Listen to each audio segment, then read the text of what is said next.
ভয় এবং ত্রাস সৃষ্টি করে এই সিন্ডিকেট তার দমন, তার শাসন এটাকে জারি রাখতে চায়। কিন্তু এর তলায় আরো একটা বড় জিনিস আছে, যেটা ইদানিং কালে বেরিয়ে যাচ্ছে। আসল জায়গা কিভাবে সম্ভব হচ্ছে?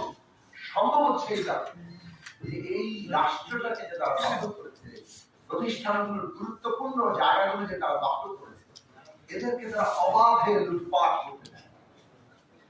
লুটের ভাগ সবাই পাবে এবং সবাই তখন শাসনের অংশীদারে পরিণত হয়।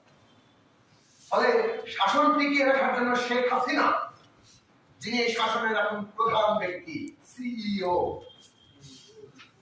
তিনি একমাত্র চিন্তা করেন তা নয়, সবাই চিন্তা করেন। একেবারে লুটের ভাগ যত নিচ পর্যন্ত যায়, সেও আরো বেশি তৎপর।